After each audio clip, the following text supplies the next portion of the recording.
Hey, yo, I look around in 2025 and I see a lot of things. Like technology done changed the whole way we live. And as a teacher, I'm three things. I'm curious, I'm concerned, and I'm empathetic. It's the Simmer Go podcast, man. Welcome in. We are sponsored by the Georgia Educators for Equity and Justice. It's going to be a beautiful day today. I really want us to talk about something. I want us to talk about what these smartphones are doing to our kids, and our smartphones ain't making our kids that smart no more. They're not. Hey, as a teacher, I see a lot of things, and there was an article I was reading on Forbes. I'll put it in the description, and it talked about. It gave us some stats. It said how students today have a lower ability in reading, lower proficiency in reading, less joy for reading. They're less formal. They have less manners, and they have fewer and less critical thinking skills. They can't think for themselves.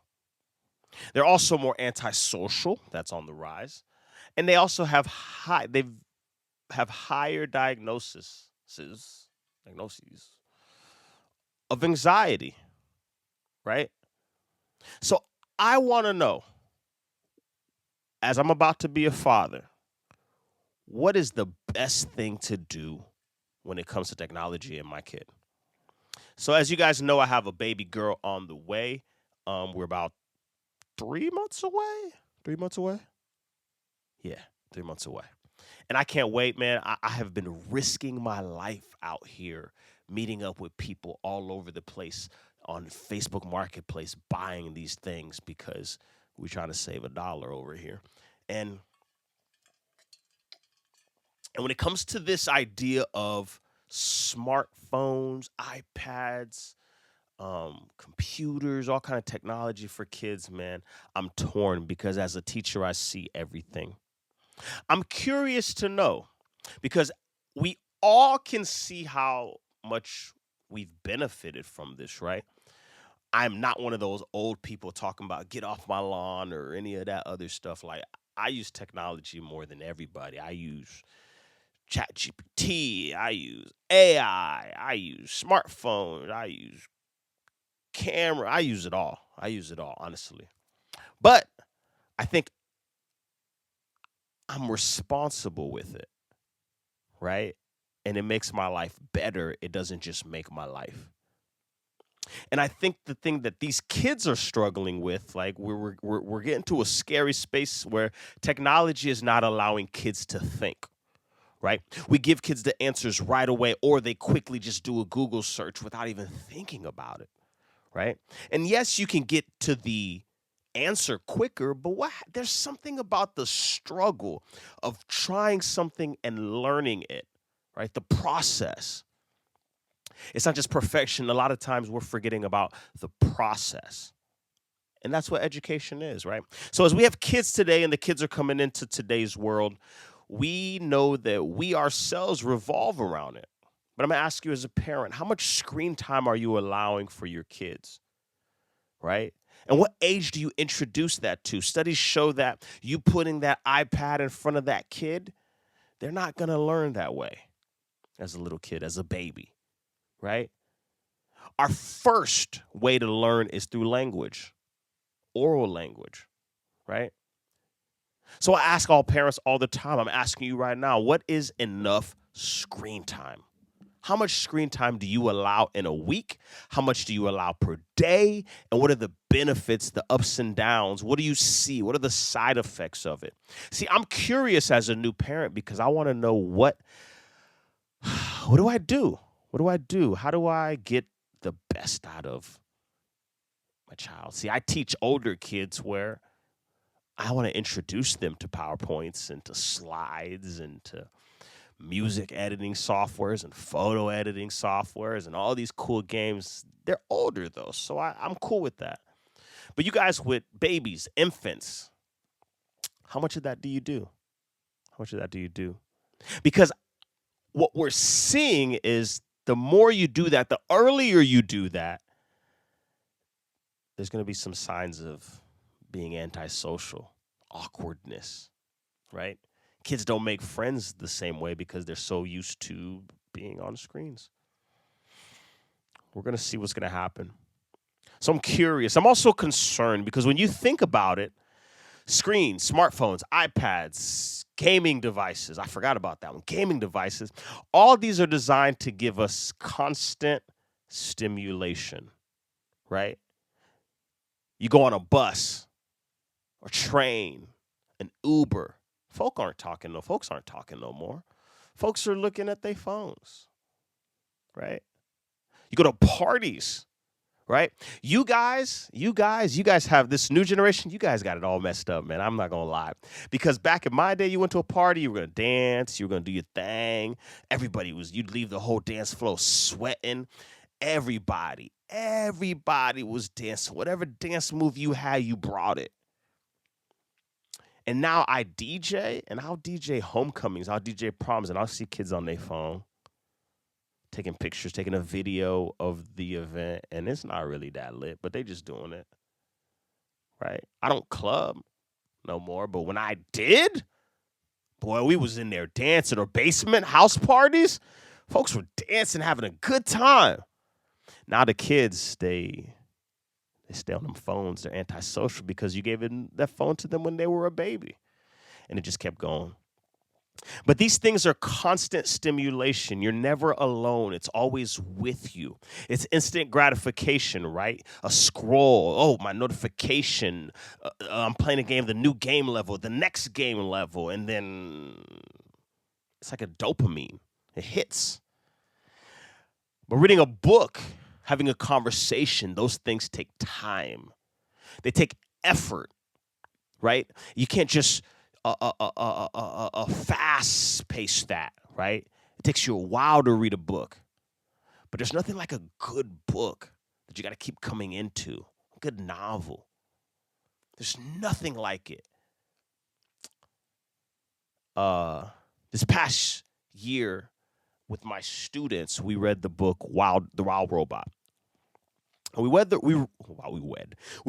Wild Robot, and we enjoyed it so much, right? As a class, like, you guys did a really good job on that book, by the way. But we read it. It took us about a month and a half, a little 15, 20-minute sessions of it. And we read all the way through. And then at the end, we saw the movie. And then I had the kids say, hey, what do you like more, the movie or the book?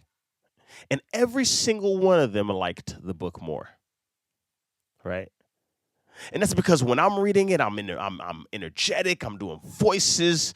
I'm having a good time. I'm calling kids to read. We're stopping. We're analyzing. And it took us about a month and a half. I want to say a month and 3 weeks, right? 7 weeks total. But the movie was just 2 hours. And they did a good job in the movie. I'm not gonna cap here and say they didn't do a good job, but it's not the same. Kids still desire that process of things because at the end of that book, they read it and they read the storyline and they felt good at the end. They felt good at the end. You can't do that in the movie. You could gravitate. You could draw them in with the movie, with the sounds, the angles, right? You could do all that, but you cannot replicate the process of reading a good book. In our next generation, our kids are losing the love of reading. They're losing it. It takes patience, focus, and mental effort. It takes time to read a good book. If kids are spending more time on screens, the focus muscles aren't being used, right? See, your brain is a muscle, and the more you practice it, the more you use it, the stronger it gets. I think we struggle right now because we tend to just want that instant gratification and that constant stimulation. I'll see people at games. This one really ticks me off. I'll see people at a basketball game, or they'll be at a football game, or baseball. Baseball, kind of chill, but football or basketball game, and they'll be on the phone. And I'm like, oh, you paid your money. You did all this to come to the game, and you standing there on your phone. Why? Stay home. Watch it, right? Or you know what really ticks me off? I wish I could put this video in. I wish I could put this video in this. You was with me at that party I did at Marietta, right? I DJ'd the party in Marietta, and you're gonna know what I'm talking about. I, I'm DJing the party, playing good music. The older folks are dancing, but the kids are just like one, two, three, four, five. About like nine of them glued to their phone, and I'm like, "Yo, you're at a party." When you're on your phone in these kind of spaces, you're like kind of disrespectful because it's like, yo, there's all kind of people here. What's better on the phone than there? But we want instant gratification. And the other part is, so I'm obviously curious because I'm about to have a kid. I want to know what to do. I'm concerned because, baby, these kids today are antisocial because they spend a lot of their crib time, their car seat time, a lot of that formation time they spend it in front of a screen. So now they don't know how to talk to people. They don't know how to engage in dialogue and conversation, right? They don't know how to process their emotions in real time because a screen did it for them. We got to get better at that, for real, for real, for real. I'm concerned about that. I really am. In that same breath, I'm empathetic because the higher the rates are in anxiety in these kids, um, it's scary. It's really scary. Um, every year I've taught more kids suffer or struggle with anxiety. Every year I've taught, I've been 11 years. Every year I've added to my teaching career, I've had more and more kids that struggle with this. When I first started, it was like one or two, and it was like, what? Now you might have 10, 15 in a class struggling with anxiety. And you think of you high school teachers, I don't know how you do it. I really don't. Because your kids are online on social media. And that's their real world because it's real. I acknowledge it, right? I acknowledge it, but it's different. And my thing is, it's not. I'm empathetic for it because I feel for you. You kids out there, if you're listening, I want to talk to you. You don't have to sit there and compare your life to other people by social media, by online. Listen, all of this doesn't matter if your heart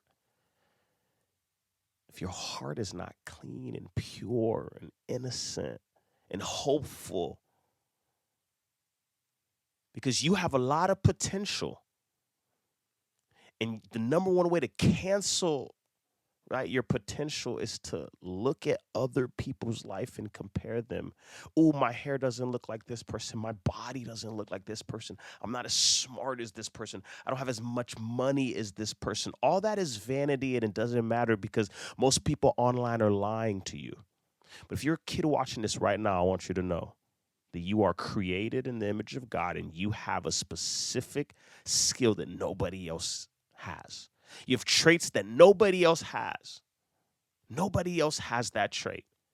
And it's your specific design trait. Social media is a trap a lot of times, right? It's no secret that social media is linked with anxiety. They go hand in hand because you always feel like you got to keep up with something. You got to compete. You got to like look at how people are doing, track them, and then see how you should do it. But it doesn't have to be that way. It doesn't have to be that way. I'm empathetic for you. I really am towards the situation because we weren't meant to live like that.